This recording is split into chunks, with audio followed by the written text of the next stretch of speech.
கர்த்தர் அதிசயங்களை செய்கிறார். ஊழியங்கள் வழங்கும் ஜீவ வார்த்தை.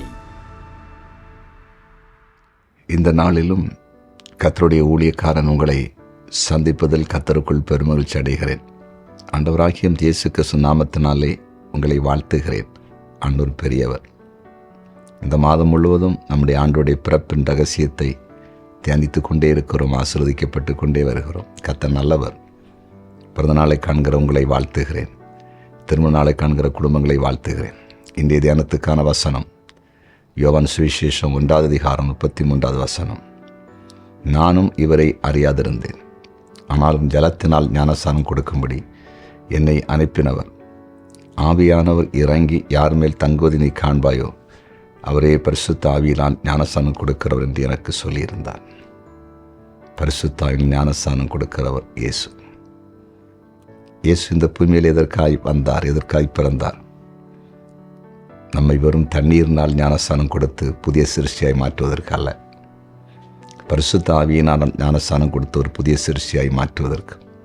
ஒரு மனுஷன் இந்த பூமியில் வாழும்போது ஞானஸ்தானத்தினால் பாவங்கள் கழுவப்பட்டு, ஞானஸ்தானம் தண்ணீர் ஞானஸ்தானம், மூழ்கி ஞானஸ்தானத்தினால ஏறக்குறைய அநேக பாவங்கள் கழுவப்படுகிறது, புதிய சிருஷ்டியாய் மாறுகிறோம். ஆனாலும் பூரணமாக பாவம் கழுவப்படாது. அதுக்கு பிறகு ஆவியானுடைய ஒத்தாசை வேணும்.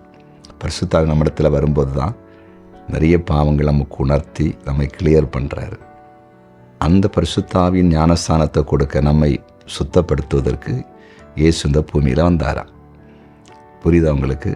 ஆண்டவர் இயேசு கிறிஸ்து இல்லாமல் ஆவியானவர் இல்லை. ஆண்டவர் இயேசு கிறிஸ்து சொல்லும்போது சொன்னார், நான் போகிறேன், அது உங்களுக்கு நலமாக இருக்கும். நான் போனேனாகில் உங்களுக்காக ஒரு தேற்றரவாளனை அனுப்புவேன்னு சொன்னார். அதான் பரிசுத்த ஆவியானவர். பரிசுத்த ஆவியான் வந்தே கிறிஸ்து நாள் வந்தபோது இறங்கி வந்தார். ஆண்டவர் இயேசு கிறிஸ்து உயிர்த்தெழுந்து 40 நாள் பரலோகத்தை ஏறி போகிறார்.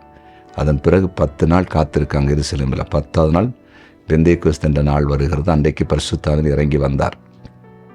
இயேசு பரலோகத்துக்கு போய் பிதாவிடத்திலிருந்து நிரந்தரமாக நம்ம கூட இருந்து நம்முடைய வாழ்க்கையை மாற்றி அமைப்பதற்கு பரிசுத்த ஆவியானவர் அனுப்பப்பட்டார். புரிஞ்சுட்டீங்களா? அப்போ பரிசுத்த ஆவியானோட ஞானஸ்தானம் நமக்கு அவசியம். அது இயேசுவால் தான் முடியும். அதுக்காக தான் பிறந்தார். அவர் நம்புங்க, ஆவியானவர் நம்ம வாழ்க்கையை மாற்றுவார்.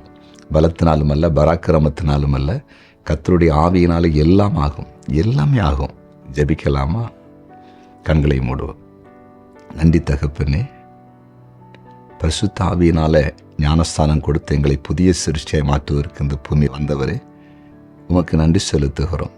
யாரெல்லாம் இன்னும் ஆவியானுடைய ஆளுகைக்குள் வரலையோ, பரிசுத்த ஆவியானவருக்குள்ளே மூழ்கி ஒரு புதிய அனுபவத்துக்குள் வராமல் யாரெல்லாம் இருக்கிறாங்களோ, அவங்க வாழ்க்கையில் அந்த அனுபவத்துக்குள்ளே கொண்டு வாங்க.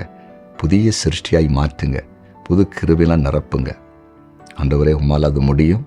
பெரிய காரியத்தை செய்யுங்க. எங்கள் ஜெபத்தை கேட்டீங்க. ஸ்தோத்திரம். இயேசுவின் நாமத்தில் பிதாவே, ஆமென்.